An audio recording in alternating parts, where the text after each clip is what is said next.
Hi friends, R4iലേക്ക് എല്ലാവർക്കും സ്വാഗതം. കഴിഞ്ഞ ഒരു മാസത്തെ നിഫ്റ്റിയുടെ ചാർട്ടിൽ നമ്മൾ മെയ് 14 മുതൽ ഇന്ന് 21 വരെയുള്ള 6 ട്രേഡിംഗ് സെഷനിൽ നിഫ്റ്റി ഒരു നേർരേഖ ക്രിയേറ്റ് ചെയ്തതായിട്ട് കാണാം. അപ്പോൾ ഇൻട്രാഡേയിൽ അപ്പ് ആൻഡ് ഡൗൺസ് ഉണ്ടാവും. ഏകദേശം 200 പോയിന്റ് ഉയരാം, 200 പോയിന്റ് താഴോട്ടേക്ക് പോകാം. എന്നാൽ ഫൈനലായിട്ട് നിഫ്റ്റി ക്ലോസ് ചെയ്യുന്നത് 23,700 താഴെയും 23,600 താഴെയുമായിട്ടാണ് നമുക്ക് കാണാൻ കഴിയും. അപ്പോൾ ഇത്തരത്തിലുള്ള ഒരു പാറ്റേൺ കഴിഞ്ഞ ഒരാഴ്ചയായിട്ട് നമുക്ക് നിഫ്റ്റിയിൽ ഫോം ചെയ്യുന്നതായിട്ട് കാണാം. അപ്പോൾ ഇത് സൂചിപ്പിക്കുന്നത് ബുൾസും ബിയേഴ്സും തമ്മിലുള്ള ആ ഒരു കടുത്ത പോരാട്ടമാണ്. കാരണം ഇൻട്രാഡേയിൽ മാർക്കറ്റ് 200 പോയിന്റ് ഉയരുമ്പോൾ സെല്ലേഴ്സ് സജീവമായിട്ട് മാർക്കറ്റിനെ താഴോട്ടേക്ക് ഇറക്കുന്നു. 23,600 താഴോട്ടേക്ക് പോകുമ്പോൾ അവിടെ ബുൾസ് ബൈ ചെയ്തുകൊണ്ട് മാർക്കറ്റിനെ ഉയർത്തുന്നു. അപ്പോൾ ഇവിടെ ഈ രണ്ടു പേർക്കും അവരുടെ വഴിയിലേക്ക് മാർക്കറ്റിനെ കൊണ്ടുപോകാൻ കഴിയാത്ത ഒരവസ്ഥയിലാണ് നിൽക്കുന്നത്. അപ്പോൾ ഇത്തരത്തിൽ മാർക്കറ്റ് ഒരു ചെറിയ ബോക്സിനുള്ളിൽ ചുരുങ്ങുമ്പോൾ ഒരു ബ്രേക്കൗട്ടോടുകൂടി മുകളിലിട്ട് പോകാനോ അല്ലെങ്കിൽ ഒരു ബ്രേക്ക് ഡൗണോടുകൂടി താഴോട്ടേക്ക് പോകാനോ തയ്യാറെടുത്ത് നിൽക്കുകയാണെന്ന് നമുക്ക് മനസ്സിലാക്കാം. അപ്പോൾ ഈ ഒരു നേർരേഖയുടെ ഈ ഒരു പാറ്റേൺ തകർക്കപ്പെടുമ്പോൾ മാർക്കറ്റ് ഒരുപക്ഷെ വളരെ വേഗത്തിലും ശക്തമായിട്ടും ഒരു മൂവ്മെന്റ് നടത്തിയേക്കാം. അപ്പോൾ ഇന്ന് മാർക്കറ്റിൽ നിഫ്റ്റി ഒരു ഫ്ലാറ്റ് ക്ലോസിംഗ് ആണ് നൽകിയതെന്ന് കാണാൻ കഴിയും. എന്നാൽ ബ്രോഡ് മാർക്കറ്റിൽ കുറച്ചുകൂടി നല്ല ഒരു ബൈങ് നമുക്ക് കാണാൻ കഴിയും. നിഫ്റ്റി മൈക്രോ ക്യാപ്പിലൊക്കെ 1% കൂടുതലുള്ള ഒരു മുന്നേറ്റം ഇന്ന് ഉണ്ടായിട്ടുണ്ട്. ഇന്ന് ഏകദേശം 55% സ്റ്റോക്കുകൾ അഡ്വാൻസ് ചെയ്തപ്പോൾ 39% സ്റ്റോക്കുകൾ മാത്രമാണ് ഡിക്ലൈൻ ചെയ്തത്.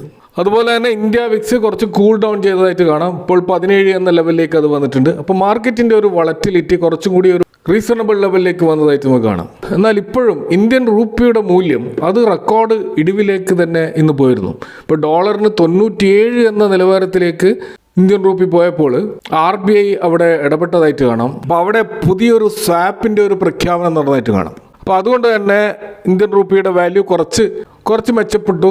96.3 എന്ന ലെവലിലേക്ക് അത് കൂൾ ഡൗൺ ചെയ്തതായിട്ട് നമുക്ക് കാണാൻ കഴിയും. അപ്പോൾ ഇവിടെ റിസർവ് ബാങ്ക് വന്നിട്ടുള്ളത് $5 ബില്യൺ ഏകദേശം 42,000 കോടിയിലധികം രൂപയുടെ ഒരു ബൈ സെൽ സ്വാപ്പാണ്.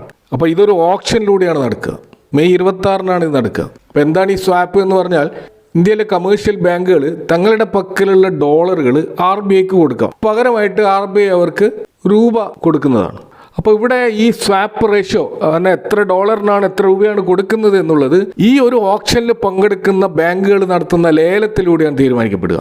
അപ്പോൾ ഇത്തരത്തിൽ ഡോളർ റിസർവ് ബാങ്കിലേക്ക് കൊടുക്കുമ്പോൾ ഈ ഒരു കമേഴ്ഷ്യൽ ബാങ്കുകൾക്ക് അത് തിരിച്ചു കിട്ടുന്നത് 3 വർഷത്തിന് ശേഷമായിരിക്കും. അപ്പോൾ ഇതിലൂടെ റിസർവ് ബാങ്കിൻ്റെ ഡോളറിൻ്റെ ശേഖരം വർദ്ധിപ്പിക്കാൻ റിസർവ് ബാങ്കിന് സഹായിക്കും. ബാങ്കുകളെ സംബന്ധിച്ചിടത്തോളം അവരുടെ ലിക്വിഡിറ്റി വർദ്ധിപ്പിക്കുവാനും അത് സഹായിക്കും. അപ്പോൾ ഇതുവഴി ഫോറക്സ് മാർക്കറ്റിലുള്ള അനാവശ്യമായിട്ടുള്ള പാനിക്ക് ഒഴിവാക്കാൻ സഹായിക്കും. അപ്പോൾ ഇത് ഇന്ന് രൂപയ്ക്ക് ചെറിയൊരു ആശ്വാസമായിട്ടുള്ള ഒരു കാര്യമാണ്. അതുപോലെ ഇന്ന് രൂപയെ സംബന്ധിച്ചിടത്തോളം പോസിറ്റീവായി വന്നിട്ടുള്ള മറ്റൊരു ഘടകം ക്രൂഡ് ഓയിൽ പ്രൈസിൽ ഉണ്ടായിട്ടുള്ള കുറവാണ്. ഇന്ന് ബ്രന്റ് ക്രൂഡ് ഒരു ഘട്ടത്തിൽ $103 പെർ ബാരൽ എന്ന ലെവലിലേക്ക് വന്നിരുന്നു. ഇപ്പോൾ US ഇറാനും തമ്മിലുള്ള സമാധാന ചർച്ചകൾ അതിൻ്റെ അവസാന ഘട്ടത്തിലാണെന്നും ഡൊണാൾഡ് ട്രംപും JD വാൻസും ഔദ്യോഗികമായിട്ട് പ്രസ്താവിച്ചതായിട്ടാണ് റിപ്പോർട്ടുകൾ. അപ്പോൾ ഈ യുദ്ധം എത്രയും വേഗം അവസാനിപ്പിക്കാനാണ് രണ്ട് പാർട്ടികളും ശ്രമിക്കുന്നത് എന്നാണ് വാർത്തകളിൽ നിന്ന് നമുക്ക് മനസ്സിലാകുന്നത്. ഇത് മാർക്കറ്റിൻ്റെ ആ ഒരു യുദ്ധഭീതി കുറേയൊക്കെ കുറച്ചതായിട്ട് നമുക്ക് മനസ്സിലാക്കാൻ കഴിയും. മറ്റൊരു കാര്യം, ഹോർമസ് കടലിടുക്കിലൂടെ 3 വലിയ എണ്ണക്കപ്പലുകൾ സുരക്ഷിതമായിട്ട് കടന്നുപോയതായിട്ട് സാറ്റലൈറ്റ് വഴിയുള്ള ചിത്രങ്ങളും വ്യക്തമാക്കുന്നുണ്ട്. അപ്പോൾ ഈ ഒരു ഹോർമസ് സ്ട്രൈറ്റിലൂടെയുള്ള ആ ഒരു റെസ്ട്രിക്ഷൻസ് അതിൽ നേരെ ഇളവുകൾ വന്നിട്ടുണ്ട് എന്നാണ് ഇത് സൂചിപ്പിക്കുന്നത്. ഇതുകൂടാതെ എണ്ണവില നിയന്ത്രിക്കുന്നതിനായിട്ട് അമേരിക്ക തങ്ങളുടെ സ്ട്രാറ്റജിക് പെട്രോളിയം റിസർവിൽ നിന്ന് കഴിഞ്ഞ ആഴ്ച മാത്രം ഏകദേശം 10 മില്യൺ ബാരൽ എണ്ണയാണ് മാർക്കറ്റിലേക്ക് റിലീസ് ചെയ്തത്.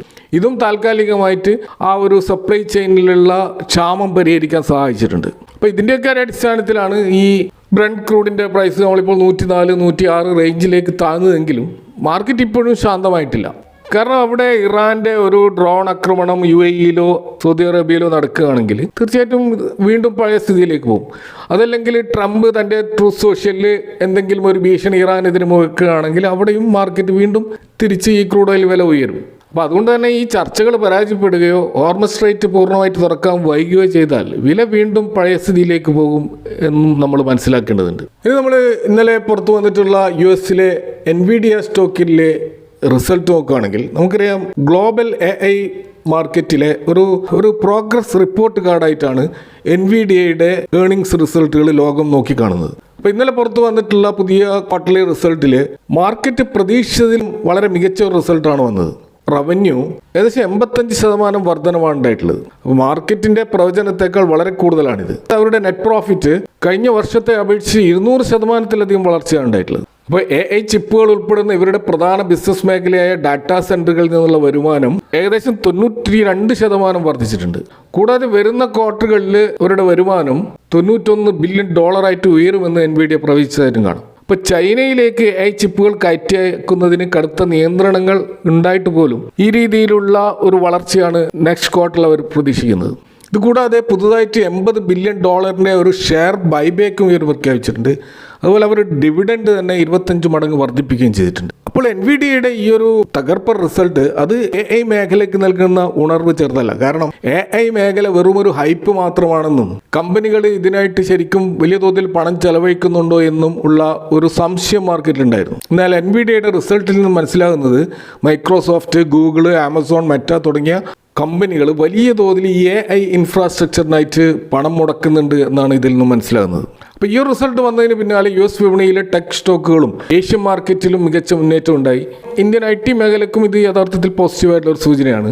ഇപ്പോൾ NVIDIAയുടെ ചീഫ് എക്സിക്യൂട്ടീവ് ആയിട്ടുള്ള ജോൺസൺ ഹുവാങ് പറയുന്നത് ആജന്റിക് AI, അതായത് സ്വയം തീരുമാനങ്ങൾ എടുക്കാൻ ശേഷിയുള്ള AIയുടെ ഒരു യുഗം ലോകത്ത് പിറന്നു കഴിഞ്ഞു എന്നാണ്. തീർച്ചയായിട്ടും ക്രൂഡ് ഓയിൽ വില തണുത്തതും അതുപോലെ NVIDIAയുടെ തകർപ്പ് റിസൾട്ടും ഇതൊക്കെ വന്നതുകൊണ്ട് തന്നെ US മാർക്കറ്റിൽ ഇന്നലെ വന്നിട്ടുള്ള FOMC മീറ്റിംഗിൻ്റെ മിനിറ്റ്സ്, അതിലുണ്ടായിരുന്ന ഹോക്കി സ്റ്റാൻഡൊക്കെ മാർക്കറ്റ് യഥാർത്ഥത്തിൽ അവഗണിച്ചതായിട്ട് നമുക്ക് കാണാം. എന്നാൽ ഇന്ത്യൻ മാർക്കറ്റ് അതിനെ അവഗണിച്ചിട്ടില്ല എന്നാണ് നമുക്ക് മനസ്സിലാക്കാൻ കഴിയുന്നത്. കാരണം ഇന്ന് 171 പോയിന്റിന്റെ ഒരു ഗ്യാപ്പ് അപ്പ് ഓപ്പണിംഗ് ആണ് നിഫ്റ്റിയിൽ ഉണ്ടായത്. പക്ഷേ പിന്നീട് കണ്ടിന്യൂസ് ആയിട്ട് താഴോട്ടേക്ക് വന്നതായിട്ട് കാണാം. അപ്പോൾ US ഫെഡറൽ റിസർവ് പുറത്തുവിട്ട FOMC മിനിറ്റ്സ് അത് മാർക്കറ്റ് പ്രതീക്ഷിച്ചതിനേക്കാൾ വളരെ ഹോക്കിഷ് ആയിട്ടുള്ള, അതായത് പലിശ നിരക്ക് കൂട്ടാൻ സാധ്യതയുള്ള ഒരു കടുത്ത നിലപാടാണ് അതിൽ കാണാൻ കഴിയുക. അതായത് US ഇൻഫ്ലേഷനെ കുറിച്ചിട്ടുള്ള ആശങ്കകൾ ശക്തമായിട്ട് തുടരുന്നു എന്നാണ് ആ റിപ്പോർട്ട് വ്യക്തമാക്കുന്നത്. അപ്പോൾ FOMCയിലെ മെജോറിറ്റി അംഗങ്ങളും അഭിപ്രായപ്പെട്ടത് US ഇൻഫ്ലേഷൻ അവരുടെ ലക്ഷ്യമായിട്ടുള്ള 2% താഴ്ന്നില്ലെങ്കിൽ വരും ദിവസങ്ങളിൽ പലിശ നിരക്കുകൾ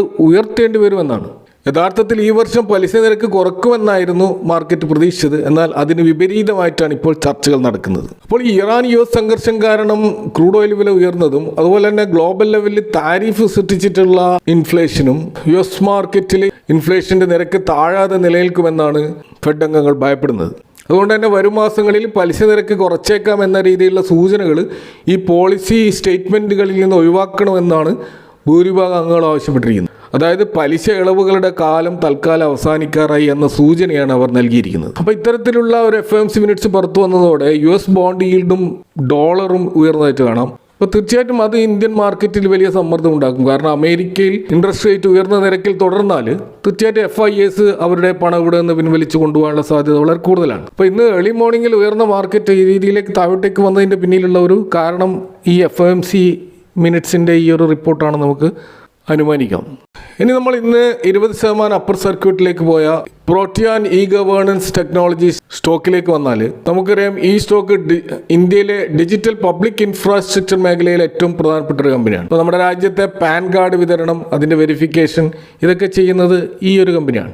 കൂടാതെ NPSന്റെ സെൻട്രലൈസ്ഡ് റെക്കോർഡ് കീപ്പിംഗ് നടത്തുന്ന ഒരു ഏജൻസിയാണിത്. കൂടാതെ ആധാർ ഓതൻറ്റിക്കേഷനും EKYCയും ഇ-സൈനും തുടങ്ങിയ ടെക്നോളജിക്കൽ ഫെസിലിറ്റീസ് ബാങ്കുകൾക്കും മറ്റ് സ്ഥാപനങ്ങൾക്കും നൽകുന്ന ഒരു കമ്പനി കൂടിയാണ് പ്രോട്ടിയാൻ. അപ്പോൾ ഇന്ന് ഈ സ്റ്റോക്ക് 20% മുകളിൽ പോകാനുള്ള ഒരു കാരണം അതിൻ്റെ ഗംഭീരമായിട്ടുള്ള Q4 റിസൾട്ടാണ്. ഇയർ ഓൺ ഇയർ സെയിൽസിൽ 38% വർധനവും പ്രോഫിറ്റിൽ 51% വർധനവും രേഖപ്പെടുത്തിയായിട്ട് കാണാം. ഈ കമ്പനിയുടെ ഒരു ഹിസ്റ്റോറിക്കൽ സെയിൽസ് CAGR നോക്കിക്കഴിഞ്ഞാൽ വെറും 10% എന്ന രീതിയിൽ മാത്രമായിരുന്നു അതുണ്ടായിരുന്നത്. എന്നാൽ കഴിഞ്ഞ ഒരു വർഷം 19% അത് ഉയർന്നതായിട്ട് കാണാം. അതുപോലെ പ്രോഫിറ്റിൽ 3 ഇയേഴ്സിൻ്റെ CAGRൽ -1% എന്നുള്ള ഒരു നെഗറ്റീവ് ഫിഗർ കാണിച്ച സ്ഥാനത്ത് ഇപ്പോൾ കഴിഞ്ഞ ഒരു വർഷം 15% ഒരു CAGR ഗ്രോത്താണ് കാണിക്കുന്നത്. അപ്പോൾ ഇതിനു മുമ്പുണ്ടായിട്ടുള്ള ബിസിനസ്സിലുള്ള ലോസ് കാരണം ഈ സ്റ്റോക്ക് അതിൻ്റെ 52-വീക്ക് ഹൈയിൽ നിന്നും വലിയ തോതിൽ ഇടിഞ്ഞ ഒരു സ്റ്റോക്കായിരുന്നു. അപ്പോൾ അതിനൊരു കാരണം ഇവരുടെ പാൻ 2.0 പ്രോജക്റ്റ് ഇവർക്ക് നഷ്ടപ്പെട്ടതായിരുന്നു. അത് വലിയൊരു തിരിച്ചടിയായിട്ടാണ് ഈ സ്റ്റോക്കിൽ ഉണ്ടായത്. എന്നാൽ കമ്പനി തങ്ങളുടെ ആ ഒരു ട്രഡീഷണൽ പാൻ ബിസിനസ്സിൽ നിന്ന് മാറി പുതിയ മേഖലകളിലേക്ക് ചുവടുമാറ്റുന്നതിൻ്റെ ഒരു തെളിവാണ് ഇപ്പോൾ വന്നിട്ടുള്ള Q4 റിസൾട്ടുകൾ. ഇപ്പോൾ പ്രോട്ടിയാൻ്റെ ഏറ്റവും വലിയ വരുമാന മാർഗമായിട്ട് ഇപ്പോൾ മാറിയിരിക്കുന്നത് NPSന്റെ സെൻട്രൽ റെക്കോർഡ് കീപ്പിംഗ് ബിസിനസ്സാണ്. അക്കൗണ്ടുകളുടെ എണ്ണത്തിലുണ്ടായിട്ടുള്ള വലിയ വർധനവ് ഈ വിഭാഗത്തിൽ നിന്നുള്ള ഇവരുടെ വരുമാനം ഉയർത്തി. അതുപോലെ മറ്റൊരു പെൻഷൻ പദ്ധതിയായിട്ടുള്ള അടൽ പെൻഷൻ യോജനയിലും മികച്ച വരുമാനം നേടാൻ ഇവർക്ക് സാധിച്ചിട്ടുണ്ട്. അതുപോലെ ഇന്ത്യയിലെ ബാങ്കുകൾ, NBFCകൾ, ഫിൻടെക് കമ്പനികൾ എന്നിവർക്ക് ആധാർ വെരിഫിക്കേഷൻ, eKYC, e-സൈൻ എന്നീ മേഖലയിലുള്ള ആ ഒരു ഡിജിറ്റൽ സർവീസസ് നൽകുന്നത് കൊണ്ടുള്ള ഒരു ഹൈ മാർജിനും ഇവർക്ക് ഗുണകരമായിട്ടുണ്ട്. ഇതുകൂടാതെ ഇന്ത്യൻ ഇ-കൊമേഴ്സ് രംഗത്ത് വലിയ റെവല്യൂഷൻ സൃഷ്ടിച്ചിട്ടുള്ള ONDC നെറ്റ്വർക്കിൽ പ്രോട്ടിയാൻ ഒരു പ്രധാനപ്പെട്ട ടെക്നോളജി സർവീസ് പ്രൊവൈഡറാണ്. ONDC എന്ന് പറഞ്ഞാൽ open network four digital commerce എന്നാണ്. അതായത് കൊമേഴ്സ് ആൻഡ് ഇൻഡസ്ട്രി മിനിസ്ട്രി മുൻകൈയെടുത്ത് രൂപം കൊടുത്തിട്ടുള്ള ഡിജിറ്റൽ ഇ-കൊമേഴ്സിൻ്റെ ഒരു UPI ആണിത്. അതായത് നമ്മൾ ഓൺലൈനായിട്ട് ഇപ്പോൾ ഭക്ഷണം ഓർഡർ ചെയ്യാൻ സ്വിഗ്ഗി, സൊമാറ്റോ അല്ലെങ്കിൽ സാധനങ്ങൾ വാങ്ങാൻ ആമസോൺ, ഫ്ലിപ്കാർട്ട് എന്നിവയാണ് ഉപയോഗിക്കുന്നത്. അപ്പോൾ ഇതൊരു ക്ലോസ്ഡ് സിസ്റ്റമാണ്. അതായത് സ്വിഗ്ഗിയിലുള്ള ഒരു ഹോട്ടലിലെ ഭക്ഷണം കാണണമെങ്കിൽ നിങ്ങൾ സ്വിഗ്ഗി ആപ്പ് തന്നെ ഉപയോഗിക്കണം. എന്നാൽ ONDC അങ്ങനെയല്ല. ഈ ഒരു ആപ്പിൽ ഏതൊരു നെറ്റ്വർക്കിലേക്കും പോകാൻ കഴിയും. ഇതിലൂടെ ഏത് ആപ്പ് ഉപയോഗിക്കുന്ന കൺസ്യൂമേഴ്സിനും വെണ്ടേഴ്സിൻ്റെ വിവരങ്ങൾ നിങ്ങളുടെ ഫോണിലേക്ക് എത്തും. അവിടെ ഒരു ടെക്നോളജിക്കൽ ബ്രിഡ്ജ് ആയിട്ടാണ് പ്രോട്ടിയാൻ നിൽക്കുന്നത്. അപ്പോൾ ONDC വഴി ഓരോ തവണ ഓർഡർ നടക്കുമ്പോഴും അതിന് പിന്നിലുള്ള പ്രോട്ടിയാന് നിശ്ചിത തുക വരുമാനമായിട്ട് ലഭിക്കുന്നു. ഇതാണ് ഇവരുടെ ഇൻകത്തിൽ ഇപ്പോൾ ഉണ്ടായിട്ടുള്ള പുതിയൊരു സോഴ്സ്. കൂടാതെ പരമ്പരാഗതമായിട്ടുള്ള ഈ പാൻ കാർഡ് ബിസിനസ്സിലെ ഈ ഫിസിക്കലായിട്ടുള്ള ചിലവുകൾ കുറച്ചുകൊണ്ട് പുതിയ ക്ലൗഡ് ബേസ്ഡ് ആയിട്ടുള്ള ഡിജിറ്റൽ സേവനങ്ങൾക്ക് ചിലവ് കുറവാണ്. ഇത് ഇവരുടെ എബിറ്റ മാർജിൻ മെച്ചപ്പെടുത്താൻ സഹായിച്ചിട്ടുണ്ട്. ഇപ്പോൾ ഒരു പാൻ കാർഡ് കമ്പനി എന്ന ലെവലിൽ നിന്നും ഒരു കംപ്ലീറ്റ് ടെക്നോളജി പ്ലാറ്റ്ഫോമായിട്ട് മാറാനും ഇവർക്ക് സാധിച്ചു. ഇപ്പോൾ ഈ സ്റ്റോക്കിൻ്റെ പ്രൈസ് 654 എന്ന ലെവലിലാണ്. 1068 ആയിരുന്നു ഇതിൻ്റെ 52 വീക്ക് ഹൈ പ്രൈസ്. അപ്പോൾ വളരെ ഉയർന്ന PEയിൽ മുമ്പുണ്ടായിരുന്ന ഈ സ്റ്റോക്ക് ഇപ്പോൾ റീസണബിൾ PEയിൽ നമുക്ക് കാണാൻ കഴിയും. സ്റ്റോക്കിൻ്റെ PE ഇപ്പോൾ 25 എന്ന ലെവലാണ്. അത് ഇൻഡസ്ട്രി PEയോട് അടുത്ത് നിൽക്കുന്ന ഒരു PE ആണ്. ഇതൊക്കെയാണ് ഇന്നത്തെ മാർക്കറ്റുമായി ബന്ധപ്പെട്ട് നിങ്ങളുമായിട്ട് ഷെയർ ചെയ്യാനുള്ളത്. ഈ വിഷയങ്ങളുമായി ബന്ധപ്പെട്ടുള്ള നിങ്ങളുടെ അഭിപ്രായങ്ങളും കമൻറ്റുകൾ അറിയിക്കുക. Thank for watching. See you next time with another video.